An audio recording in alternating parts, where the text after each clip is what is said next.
Welcome to this next edition of Personally Speaking. We're going to flip it on its head today. I'm joined by Nick, our CEO. Hello. And Nick is going to be doing the questions to me today. So no pressure. There you go. I'll be Jimmy. I'll be Jimmy Kimmel. Yeah, that's it. Yeah, and I'm going to see what it's like to be a guest on Personally Speaking. There you go. Yeah, and if you're Jimmy Kimmel, I can be, I don't know. Yeah. Some A-lister. Scarlett Johansson. Yeah. No. Okay. Yeah. Yeah. No. Okay. Maybe that bit Leave gets it cut out. But yeah. Anyway, over to you. In my dream. Yeah. All right. Okay. Welcome, James. Thank you. Lovely to see you. It's my first time doing a podcast in this marvelous studio as well. So feels very professional. Well, we are. Yeah, always. So, so you joined. Well, obviously, we go back a little bit further than K2. Yeah, so, yeah. perhaps, Well, you were K2. Yeah, we go back to design in the office, right? We do. It's it. And I remember. I always tell this story. I remember when I think the project came in, and I was creative director, and it's like, we've got this project for a company called K2. They do corporate relocation. First question, what the heck is corporate relocation? So, inquisitive mind, research the heck out of it. And I remember then looking at how K2 was represented then with the tagline, because it's personal. And we're going to talk about the brand stuff today. And I'd love to claim that the really cool logo and because it's personal was something that this project came up with, but it's been set in stone for quite a while. And I remember at the time going, like, I can just see so much potential with that brand and that, like, how that can translate into real tactility. My job before was doing the office interior, right? So how can it translate into office interior space? And then how can the humans, K2’s, connect with that brand, like almost physically? Like how can they feel that brand when they arrive inside the office? That's where our journey started. I remember you and I, one of our first conversations, two things that stick in my mind. Firstly, when we went into the office space, you wanted the kitchen and social space at the back of this office. Yeah. I was like, why would you do that when you've got that really cool roof terrace? Yeah. And the other one was, we met in central London, where we are today, met in central London during COVID lockdown, and you gave me a hug. And I remember at the time standing there going, I've not hugged my dad in like 6-8 weeks. And this guy, and I was like, this guy's hugging me. I'm like, let the hug finish. Okay, cool, we're good. That was my two lasting memories of the first ones. Like, and I think for me, it was, for me it was just a living example of your work ethic. Because I mean, that's something that perhaps we can get into a little bit later. But like your work ethic, your discipline, and that just supports your creative kind of mind. And coming into this last night, the one thing there are so many talented people at K2, and I hate to name drop because we would be here all day. Do you know what I mean? We'd be here all day. Yeah, but like, I do think, when I said to you, let's build a global brand, and you looked at me and you were like, but I've never done that before. And I'm like, well, either have I, let's get on and do it. Like, I really get the sense that for the most part, that's been achieved. Yeah. You and I, like from my perspective, optically, yes, I think it's an ongoing project. It will continue to evolve. We're moving into, you and I are talking about things like technology solutions for assignees and all of that sort of stuff. So that global element and how we connect then the clients and signees to our brand will continue to evolve for forever and a day.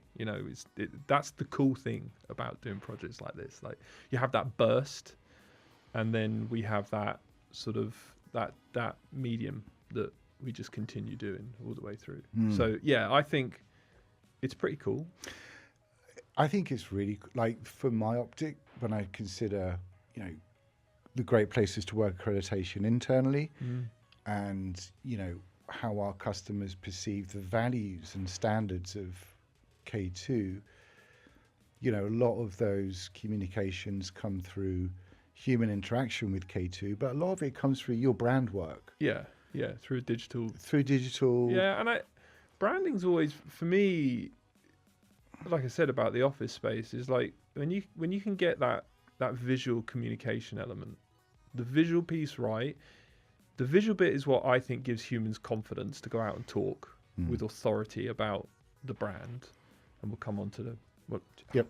I'm not doing the questions, so I'm not going to say onto what. it. Yeah, I am but that gives people confidence to go forth, and then I think what you're communicating is what then gives either whatever we want it to do. So either clarity or curiosity, or confidence. It gives other things that don't begin with the letter C, but you know, it's about creating like an emotive connection with the values of a brand and a business. And that when you set the challenge of let's create a global brand, like we only started this branding project late in 2024. I'd been in the business for a while till then, but it like there's a lot of groundwork that has to take place for us to really be able to go. We're now in a place where we can confidently rebadge this, and you know, with a degree of authority as well. And I know I'm coming off piste a little bit here, but I also think I remember talking to you a lot about, you know, markets talking to themselves. Yeah, echo chambers. Echo chambers. That's it. Yeah. Like in just stuff that. Yeah, and that's that's a tough one, and I know it's from a comms perspective, it's something that we've always strived to try and change. You know, obviously putting out engaging content that you want to encourage interaction, again creating curiosity around it. I think when we come on to when we look at the brand projects, what we've done and what we've achieved is creating a vehicle for us to now speak at a service level as well, and therefore we can be like pinpoint focus with our comms, and therefore the hope is that we break out of the echo chamber of just talking to ourselves. I mean, you know how proud I am of you and the team, and you know everything, you know, your and the team's contribution has been epic. So we've seen the launch of Bespoke and Cross Border. That's it. In 25. So just take me through the genesis of those two projects, and take me through some of the elements that would run through your mind and your considerations when you create brand. Yeah, okay. Bespoke was kind of an easy one. It wasn't easy. No branding project's easy, but Bespoke was an easier one. We started with that one because it was already it was a defined business. So it was like if we're gonna do this, one of the challenges that we had when we started looking at the project is we had K2 Corporate Mobility, which was kind of a catch-all for everything, including VIP services, including Bespoke. So it had some communication there, and then you had Bespoke, and the problem we had is that we knew the difference between them, but when from an outsider looking in, there was a lot of cohesion between the two brands. It was like, so tell me what is the difference? Yep. Like I can see a logo, but that's it. Really, the narrative was very similar. The way in which we spoke about the services was kind of similar. We had some beautiful photography, which is what defined it visually, but that's kind of where it started and stopped really. So when we looked at Bespoke, we wanted to look at the marketplace and go, is it getting a bit crowded again? Like we were one of the first, if not the first, to define we're going to do a VIP service for that C-suite audience, and doing a branding project is an opportunity to leapfrog above the rest again. So you create this awkward situation for the industry where they're like, oh God, they've gone again. Like we thought they were in reach and they've gone again. So we came up with this concept of going beyond everybody else, going beyond our competitors, going beyond expectations, going beyond the norm of global mobility services. And that was the bit that we threw it around a little bit. We kind of had at the beginning of the project. I talked to Dan earlier in 2025, Dan Natoli, about the brand, and we had this concept of this beautifully made Japanese teapot, and we had this sort of videography of how that was working, and it's like, as creatives, you can go down a bit of a rabbit hole, and sometimes you just got to stop and go, that's really cool, but so what? It's a Japanese teapot. Like, we're gonna have to explain this concept all the time. You know? Did we work together on the Bespoke website? Yeah. Like The original one? Like the original one? No, because that when you're like in chuckling. COVID. No. This is when you were doing the photography. Right. When we had to, and we found that calligraphy somewhere. Oh, I remember the in, calligraphy. Yeah, like, yeah. With the huge. I mean, there's probably a proper name for it. So you went all the way to Cornwall. I didn't go, but Steve. And Steve and Shelley, I guess, went down there. Shelley's probably heavily involved as always. And I think we got 3 photographs too. It's like 3 weeks through COVID, and like God knows. It's crazy. And and also trying to get photography at Brooklands in Weybridge. Yeah, well, I remember those. They were the guys on the motorcycles, right? Yeah. And I think, actually, that's a really good point to make, because what we've we've built a team, so we now have, for example, Sol's exceptional ability around videography and photography as well. So we're able now to record, to shoot our K2’s as well. So we're bringing them into the brand. That was really, really important. Which we've always loved. Yeah. Really, really important to really get that, because it's personal piece across. Like, they are the powerhouse behind all of these brands. Simple. So on the bespoke stuff, it was like, beyond. How do we go beyond? And then it was like, how do we, what's the furthest beyond you can go? So that's where we came up with this concept of like starfields and sort of nebulas and nebula. And yeah, exactly. And then bring it back as well. So we had like this hierarchy of imagery, which is like the top level is like starfields, and then we have this detail, so it shows the precision of K2 Bespoke. So that's where we brought in a little bit of the Japanese teapot, but it became a minor part rather than a major part. And then we had Bespokers, the K2 people that are delivering the service, and then along with clients and assignees from a visual perspective. So that's how sort of Bespoke is a really cool project, because you can take it to a really niche luxury level.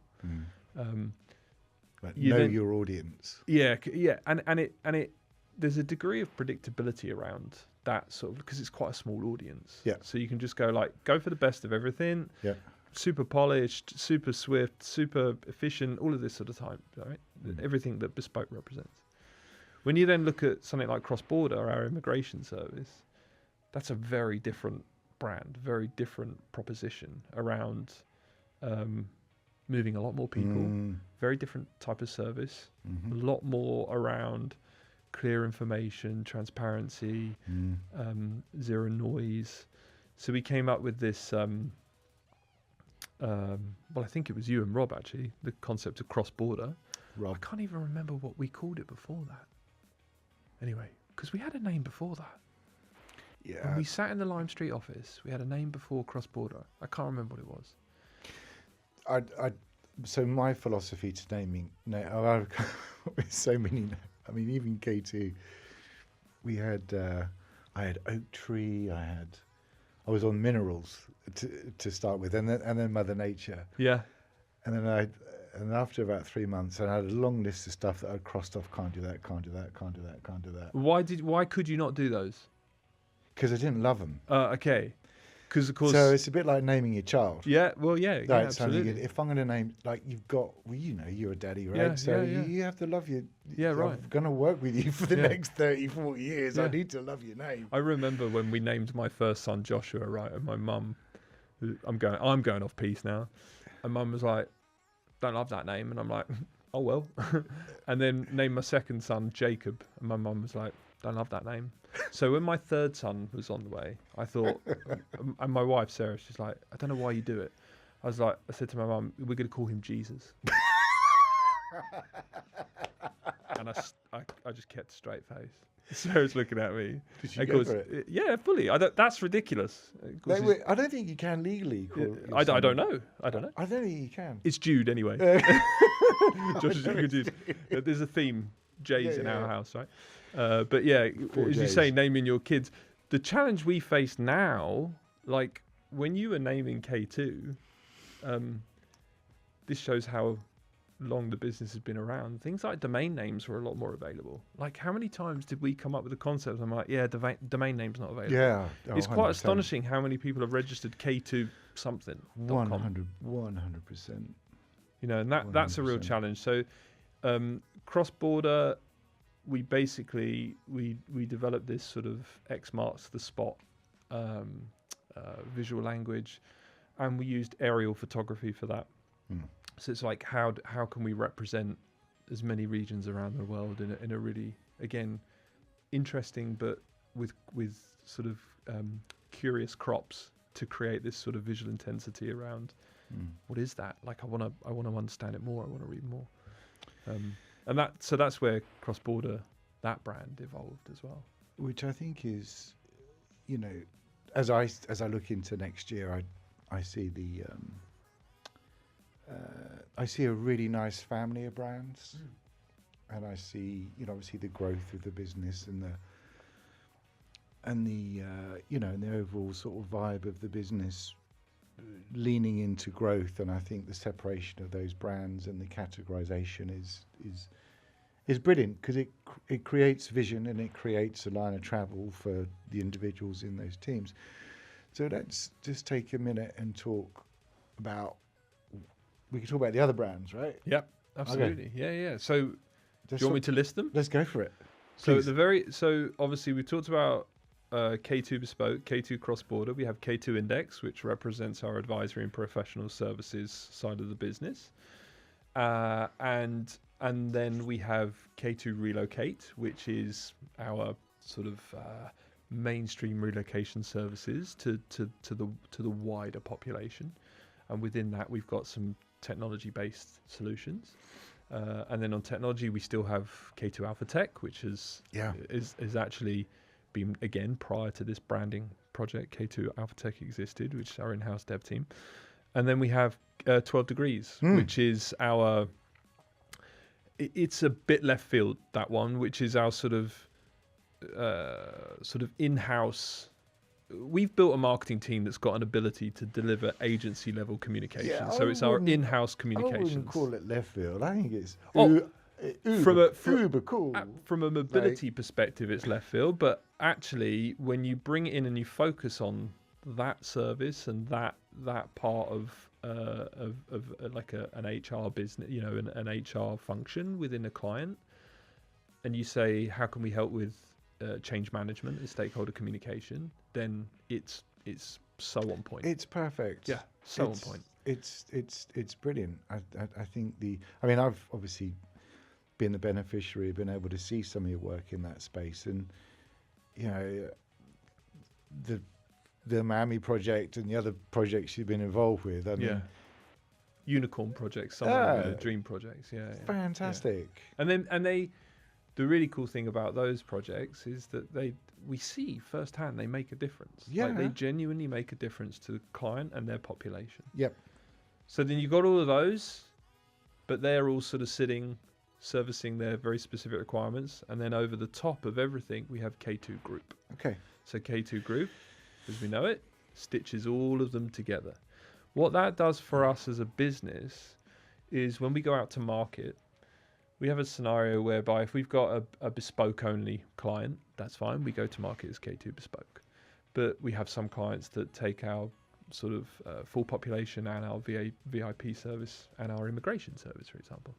So we can holistically go to market as K2 Group, and we can pivot across those, but we can also talk very specifically about immigration or VIP services or advisory. But we give clients the confidence that we're not talking in silos, that we're all connected as a business. So if I take like our immigration service, if I take Jesper and his team, and then if I take our advisory service, so Taryn and her team, and Dan and his team in Bespoke, and then we got Relocation, and then we got AlphaTech, and we got 12 Degrees. that we all share the same values. We all are part of a great place to work. We all contribute to our NPS score, and we all have Q, and Key. we are all part of K2. And so when you look at the sort of service related brands, the Bespokes and so on and so forth, across all of them it states proudly part of K2 Group. And that's the anchor for the industry, in my mind, to be a little bit nervous of, because it's like they're even more focused, like laser focused on making sure that we provide zero noise to our client base. So we're putting the right function in front of people, but at the same time it gives us an opportunity to share knowledge. So if we're talking just about K2 Relocate, that it gives us the ability to clearly now lean into K2 Bespoke or K2 Cross Border. And that's the really exciting bit, creating that family. That then gives us, you in particular, the ability to go, what's next?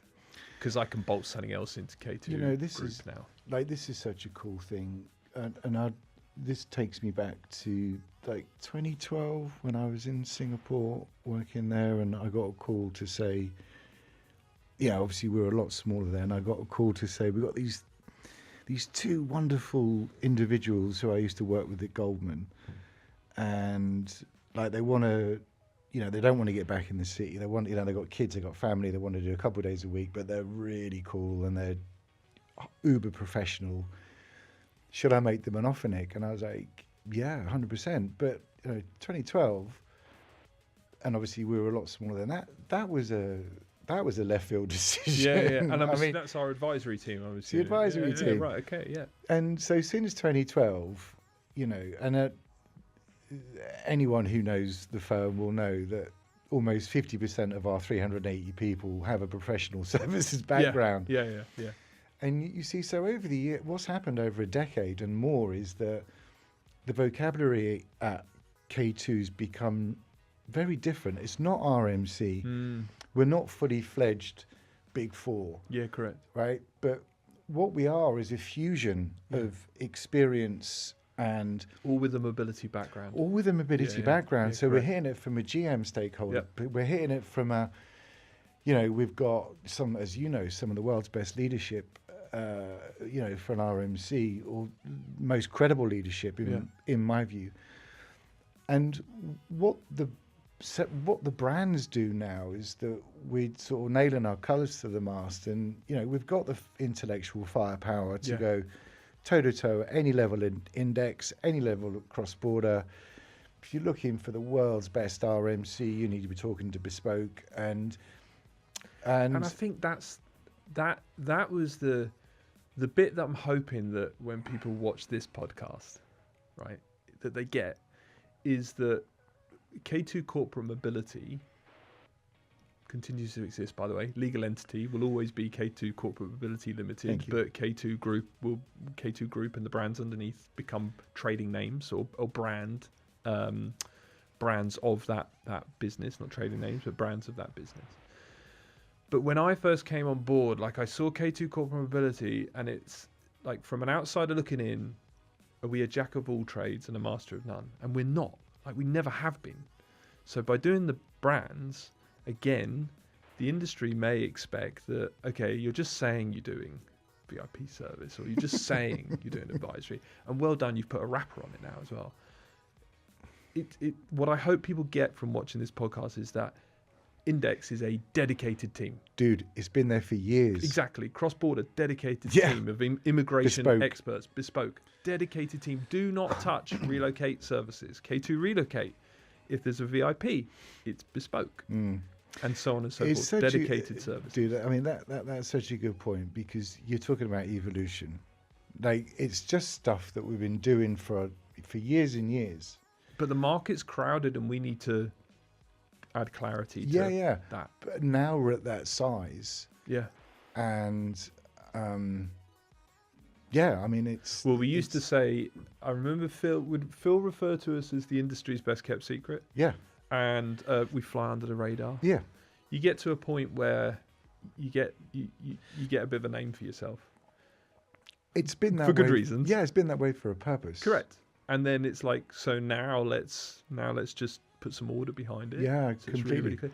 And again, for me, the most important thing when I was looking at the brand project, knowing you as an individual and knowing your entrepreneurial side, is what can we build to give Nick a vehicle to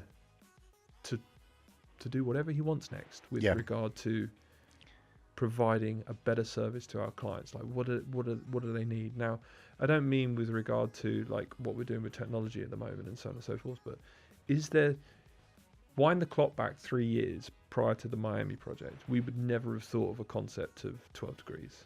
No, Ever. we wouldn't. Would we? I don't I think know, so. we have some pretty batty ideas. I mean, yeah. There's been Never a few. say never. Yeah. Yes, maybe. And But no, but you bring it now and you go, well, it makes complete sense. And of course, it's not, I don't want to sit here and, blow smoke for the next 13 minutes, but, not only have you sort of led our brand and marketing, but you've also been a brilliant lieutenant on the CX. I mean, let's talk about Barcelona for I a think, little bit. I mean, yeah. because that all comes, what you see of the industry. And I said to you yesterday, have you ever actually been to an industry event? Yeah. Have you been? Yeah. No, and you're like, you need to go. Yeah, you do need to go. Like, as I went to WRC this year, which I thoroughly enjoyed, by the way. Thank you for being such a wonderful organisation. I do think that you'd benefit from it. And what I took from Barcelona was, was another level of CX. I think K2 kind of makes it easy though. Like the culture at K2 does make that sort of experience an easy one to lean into because everyone's open and accepting of it. Yeah. It's like adding colour to the painting that we already have. Yeah, correct. That's how I saw it. And there is a we talked earlier before we came in here about this sort of autonomy that we get working at K2. Majority of individuals, I mean, I think actually I happen to believe that everyone gets autonomy. Whether they choose to use it or not is up to them, but that level of autonomy in this branding project as well, to have I've come into a business where you created it 24-ish years ago. You've got a board of individuals that have been in the industry or around the industry for a very long time, highly experienced, highly capable, highly knowledgeable individuals, and you've sort of you've just given me the autonomy to say, take a look at this. What do you think? And that sort of autonomy just to go run with it, it can be scary. Yeah, I bet it. Because you kind of look at it and you go, geez, there's a lot riding on this. Yeah. And But then there's those conversations. I remember in the early days, you'd say, Nick, what do you think? I'm like, that shit. Yeah. Like, yeah. All can we right. say, get rid of it, get rid of it. But that's don't a great way sugarcoat to it. learn. Do you know what I mean? And typically I would hope for a bit more constructive and feedback than just that. But I think your tell, I pulled you out on it on a meeting the other day, is the... I'm like, okay. It's when the eyes start to go offside. The heavy breath takes is more than 1,000 words of constructive commentary. Yeah. But to your point, I do think for everybody in the firm, and I see it in your team, and I see it with Shelley and Sol and Kumbi who are with us today, producing. I absolutely believe throughout the business that when you got K2Q, when you got the right attitude, when you got work ethic, the bandwidth is there, the mentoring's here, the support is at K2, and I've seen. You were talking yesterday about, the fact that you don't have a great deal to do with your team anymore. I remember 2 years ago you did. Yeah. But I mean, this is the Sorry, guys. no, in a nice way. Yeah. I mean, but this is great leadership. In my book, if your team's fired up and you just dive, 30 seconds, check, cool, I boom, mean, done. obviously, the marketing team are going to be the ones that are ultimately delivering on each one of these brands. So, you go back to a time when we were just K2 Corporate Mobility and K2 Bespoke, we weren't doing a huge amount on K2 Bespoke because we didn't need to. It kind of sold itself, through reputation, through referral. But we were focused on communicating through one brand. Today, we now communicate predominantly through K2 Group, because that, again, is what ties all the brands together. But we then communicate through K2 Relocate, K2 Bespoke, K2 Indx, cross-border. Less so in fact, nothing with AlphaTech. We don't need to because it's kind of an internal support mechanism. And then less so with 12 Degrees as well. Yep. But we now have, one major group brand, and then, 3, 4 brands at service to supporting our group of businesses. And, so for the marketing team, it's very different for them. The workload hasn't quadrupled because we're very smart with how we communicate the messaging, because we don't want to overlap. We don't want to be repeating ourselves. And again, the creation of the K2 Group brand that sits above gives us a vehicle to then communicate through group and touch on whether it's Bespoke or Relocate and so on and so forth. And then with all of that, this branding project, what it also allowed us to do is to really deliver the brand to other K2's to communicate it much more clearly, which will benefit clients dramatically. Look, the other big piece is it creates minimum 10 years of headroom of growth. Yeah. And for a growing business, that's precisely, we've got to create more intellectual bandwidth. And, as you've heard me say many times, I'm with my leadership, I always want to be pushing you up. Yeah. When some of the other projects that we're working on right now, which are, there isn't a month go by, I'm like, James, I've had an idea. Yeah. And you're like, well, we talked yesterday and you were like, how do you schedule time? And I'm like, we can't schedule time for that. like you can't plan. You can't plan that you get off a flight and you've had an idea and it's like, actually, that's a pretty good idea. Yeah, but that's exactly where, tactically. But the branding project allows us to do that. Yes, it does. Because what it does is, again, we now, K2's are able to more confidently, or will be more able to be more confidently deliver on the brands that they represent. Yep. So whether I'm a relocation manager sitting in K2 Relocate, or whether I'm a relocation manager sitting in K2 Bespoke, I have a clarity around what I represent. I have a clarity of the tools that I have available to me to speak to, whether it's new opportunities, prospects, clients, assignees, whatever it may be. And then what that does is it releases some of the burden for the marketing team, which allows us extra bandwidth to communicate across more of those brands. But it also gives us the bandwidth to create some really cool shit. And that's what I'm in it for. Yeah, I agree. If you've seen it. Yeah. If I've got like a couple of back-to-back weeks where I'm just like like we're just delivering, like I can get really I can get really frustrated and antsy. Like I've got to be like innovate. Yeah, like, what's next? Oh, this is a wonderful thing. Like, I've seen in your work, like you're a self-fulfilling prophecy. Like a lot of the senior people at K2 is that we, I think we all have a gravitational pull to be doing cool stuff and innovating and, come in left field, disruption, stuff like that. That's kind of our genesis. But the cool thing is, it's like it's not just for the sake of it. No. It's, and obviously, from a selfish perspective, it's what for me personally, what keeps me going. But actually, it's really thinking about how does that benefit K2, or how does that benefit a client or an assignee or a K2er or the board or the group or the next brand that we're service that we're coming up with? How does it benefit the growth of this business? And that's the bit. That's where it goes. Like, so far, it's going to sound like Bespoke now, beyond just creative. I always call Dan out. He always goes, yeah, but brand, it's just some pictures and a logo, isn't it? Like, on the face of it, yes, but it goes so much further beyond that. Like, there's, we've spoken about ROI many times. Actually, I don't think we have spoken. It doesn't really come up that much. No, anymore, does it? ROI. When have we spoken about ROI? Yeah. Like, no, you haven't, Nick. Yeah. Shut up.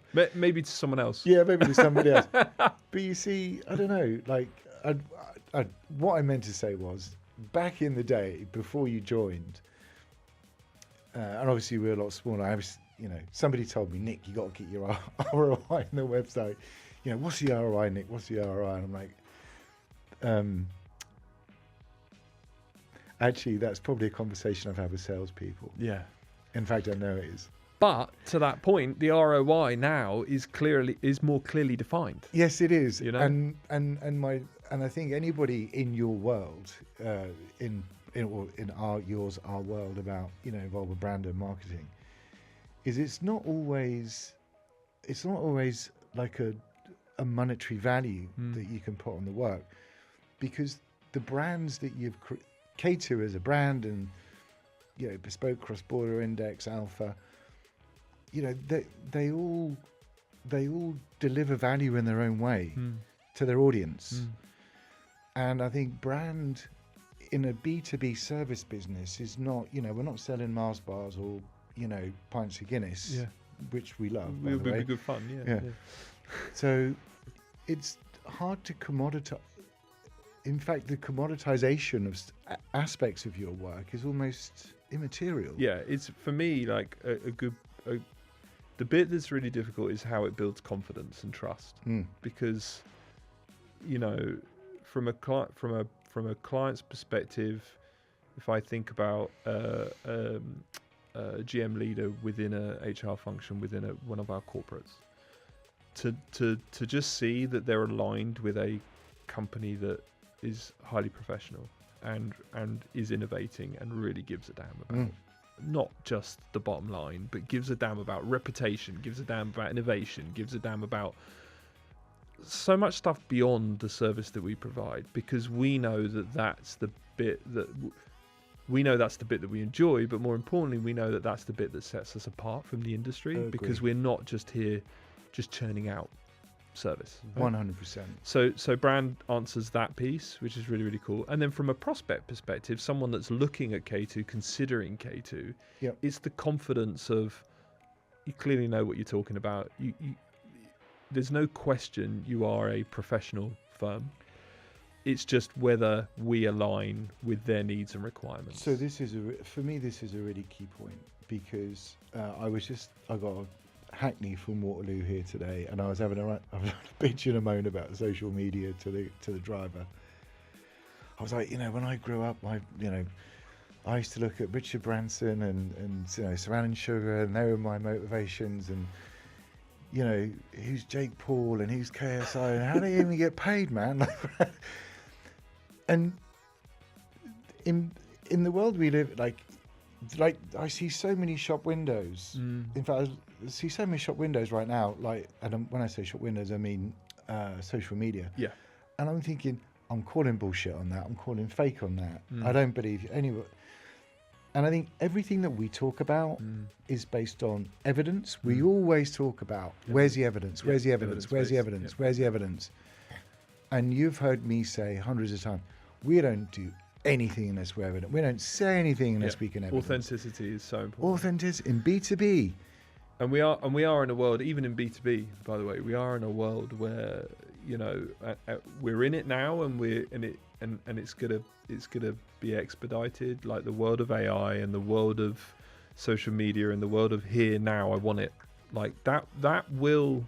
We've talked about it, not you and I, but as K2, we've talked about it on podcasts previously. We've talked about AI. We've talked about it a lot internally. Yeah. Around this concept of generation alpha that's coming through and will hit the industry in 10-15 years time, will have a very different expectation of what globalization and what mobility looks like.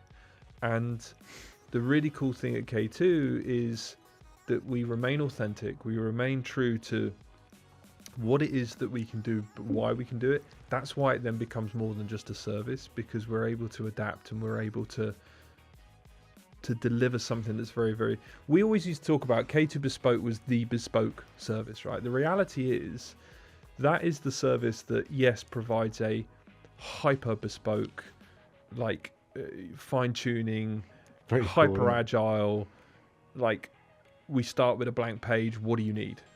And we write the playbook for you. The reality is even K2 Relocate has a degree of adaptation and agility. It has to, because one client's policy is very, very different to another client's policy.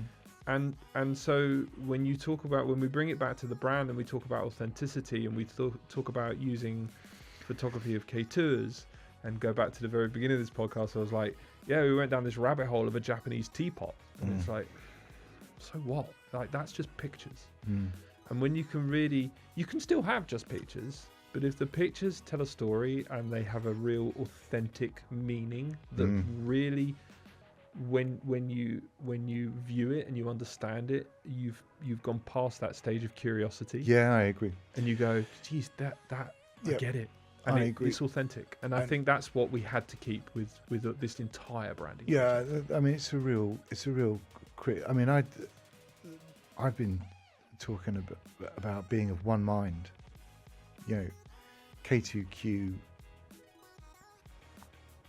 and all the branding and everything we talk about and everything we see and do at the firm is all about, in essence, being of one mind. And I think customers are drawn to it. Yeah. And because I hope so. It's utterly authentic. I mean, I keep saying, we have a no arsehole policy, flat out.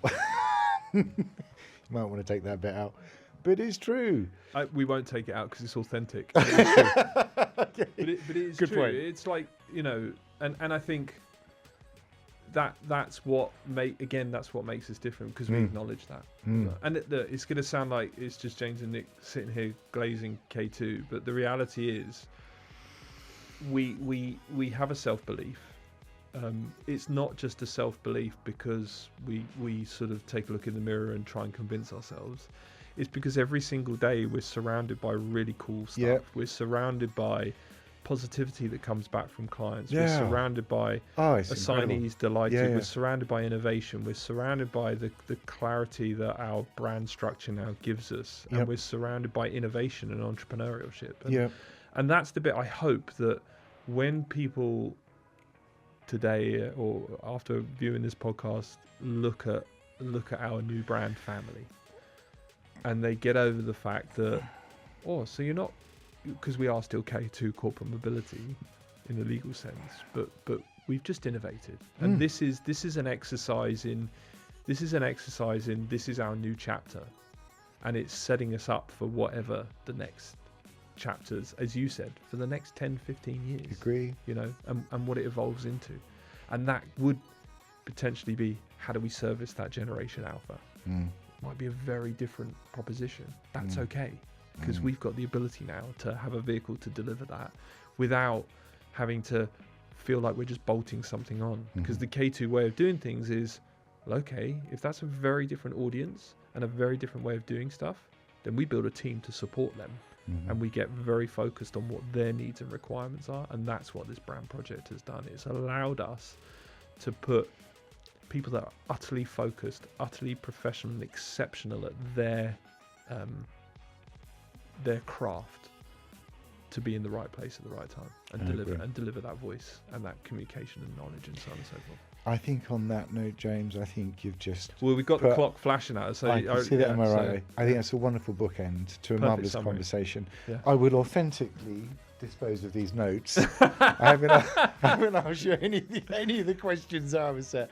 And I would authentically enjoyed the conversation. I would authentically let you know that I think there's something wrong with that water. Don't taste it. The water definitely tastes a little bit wrong. Odd. Yeah. Yeah, and I'm definitely out of water.